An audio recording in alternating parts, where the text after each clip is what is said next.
Akhir-akhir ini kita diramaikan dengan isu El Nino. Nah, El Nino itu apa? El Nino adalah suatu keadaan di mana suhu air laut di Samudra Pasifik itu meningkat dan mengakibatkan beberapa daerah di dunia ini akan mengalami kekeringan atau peningkatan suhu yang lumayan drastis. Atau bisa dikatakan kita akan menghadapi musim kemarau yang lumayan panjang. Dan kabar buruknya bahwa wilayah Asia Tenggara itu juga terdampak dari peristiwa El Nino, dan tentunya Indonesia tidak ketinggalan dari peristiwa tersebut. Nah, kita sebagai petani sawit tentunya mulai khawatir apakah peristiwa tersebut juga terdampak terhadap perkebunan kelapa sawit kita.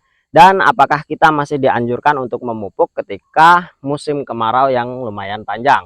Dan nanti kita akan bahas bagaimana cara kita memupuk ketika kita menghadapi atau mengalami musim kemarau yang panjang. Jangan kemana-mana. Assalamualaikum warahmatullahi wabarakatuh, sahabat sawit, sahabat planter dimanapun kalian berada. Semoga kalian selalu dalam keadaan sehat, amin.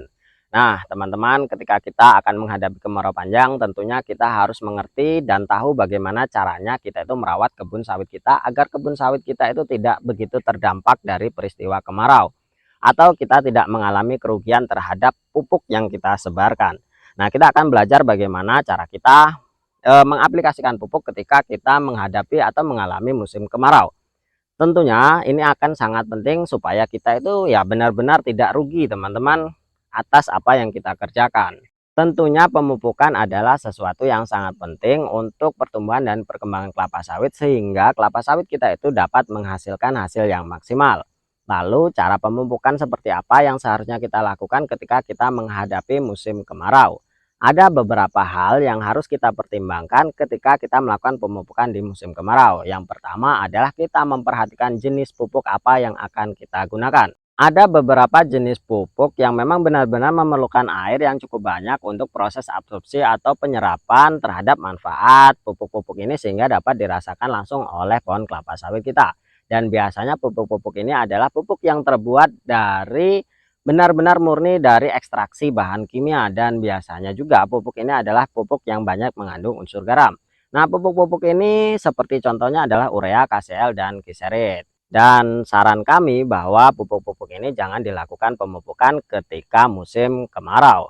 Atau bisa dikatakan kita harus menunda terlebih dahulu untuk memupuk pupuk-pupuk jenis ini. Mengapa demikian? Ketika kita memupukkan atau menyebarkan pupuk secara tebar atau tabur di wilayah piringan kelapa sawit, maka pupuk ini dikhawatirkan atau berpotensi akan lebih cepat menguap karena unsur garam tersebut, unsur ureum tersebut akan berubah menjadi amoniak ketika mendapatkan suhu yang terlalu tinggi. Tentunya itu akan membuat kita rugi karena pupuk yang kita tebarkan itu tidak bermanfaat untuk kelapa sawit kita. Lalu ada yang menyarankan bahwa kita melakukan pelarutan terlebih dahulu terhadap pupuk itu dan kita melakukan pemupukan secara kocor. Seperti itu kira-kira teman-teman.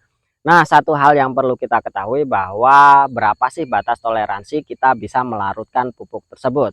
Karena teman-teman, apabila kita melarutkan dengan komposisi yang tidak tepat, itu akan menjadi berbahaya terhadap akar kelapa sawit kita dan mengakibatkan efek yang buruk terhadap pohon kelapa sawit kita. Tentunya batas toleransi pupuk itu bisa dikocor adalah 3 ons per 15 liter air. Ketika kita melakukan pengkocoran dengan dosis yang berlebihan, tentunya itu akan sangat berbahaya.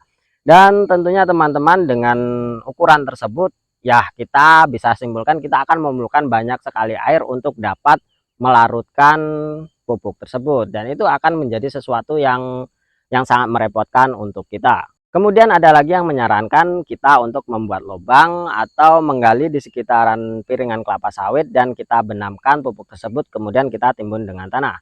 Memang hal tersebut bisa direkomendasikan atau bisa dilakukan.